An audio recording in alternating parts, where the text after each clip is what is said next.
The Korean ferry disaster has hit the nation hard. Everyone's thoughts have been on the victims and their families and not on the everyday routines of life over the past 2 weeks.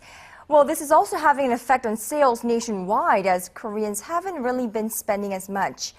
The Sewol-ho ferry disaster and its impact on the Korean economy. Joining us live in the studio to give us some perspective is Dr. Kim Byoung-joo, our regular contributor.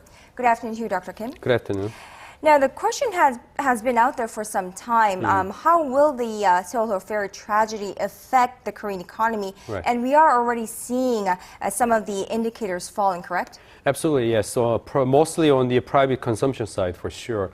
We hear all these different words and stories about how some of the concerts are being canceled, some of the cultural performances, the programs and trips are all canceled, and that's all happening. And every one of us actually get to see these and hear these. That's happening. Especially, I mean, on the private side, family gatherings, outings, probably a little bit less so, but at least the activities by organizations, offices, companies, they're being canceled big time. So indeed, we see the impact being felt on the tourism side, travels, as I said, performance, different kinds of sporting activities, and even movies, and also theme parks and consumption of alcohol, and even just the shopping side, everyday necessities. They're saying it's slowing down, especially in a higher end of the private consumption, such as department stores.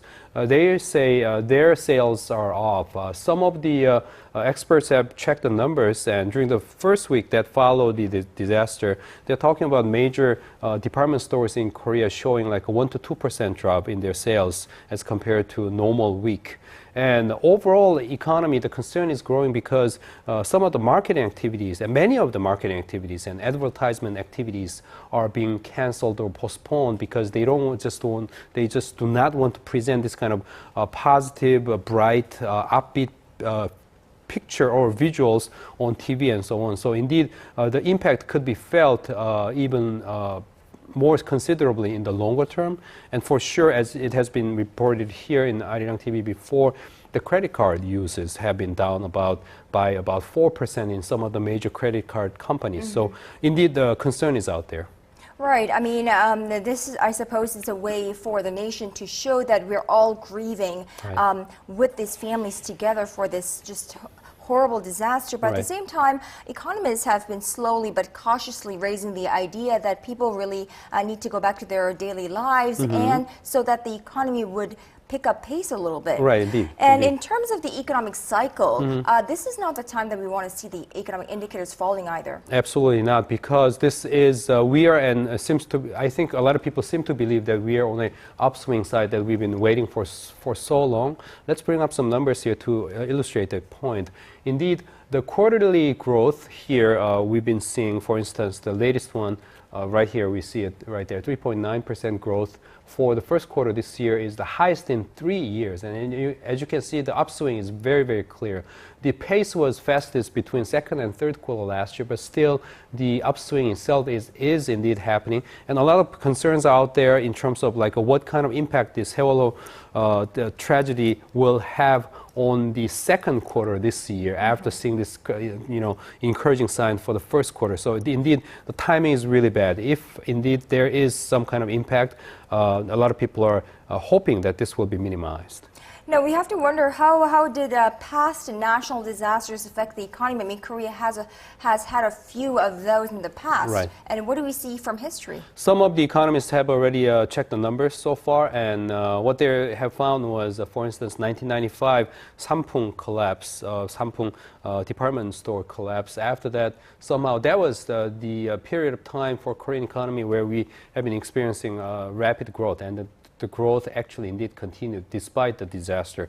And 2003, Daegu subway fire, they checked the numbers. What happened was the year-to-year quarterly growth showed increased, even though quarter-to-quarter growth showed some slowing down. So indeed, the picture is pretty mixed here in Korea.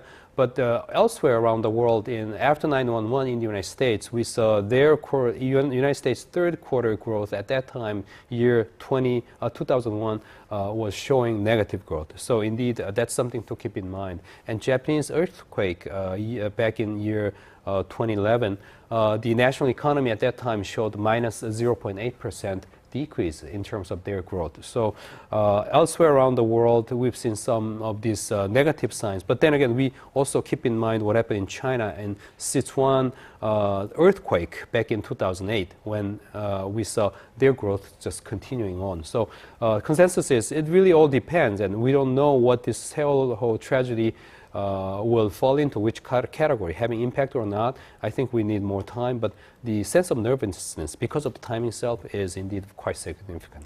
Well, the big question is, what can economic policymakers do to minimize the possible negative impact? Well, indeed, what happened yesterday was the Vice Minister of Planning, Strategy and Finance, Chu Kyung-ho, mentioned that government is closely watching any possible impact on the economy in this regard.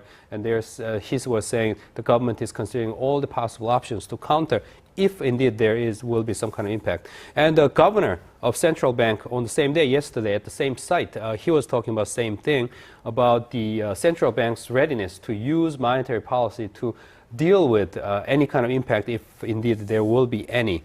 So those are the readiness on the side of the government and the relevant authorities. The key question is, however, when the Prime Minister has announced his resignation, the ministers on the economic side, even though we have a Deputy Prime Minister of Economy still working very hard, a lot of people are thinking that government ministries, particularly on the economic policy side, may be on hold, may be put on hold in terms of wondering about what's going to happen to their bosses, for instance, right? Construction, different kinds of land ministry and different kind of economic ministries, marine affairs ministry as well. When the future of their bosses are uncertain, whether government officials will be working to continue to offer the boost to the economy or not, that's a big question out there. Another important point here is deregulation drive. What's going to happen to that? Deregulation was deemed very important for job creation and boosting the economy, but now this accident is bringing some kind of different kind of picture for so-called deregulation drive. So there is another puzzle. I think that is another topic that is worth covering with you, Dr. Kim Byoung-joo, in the coming days.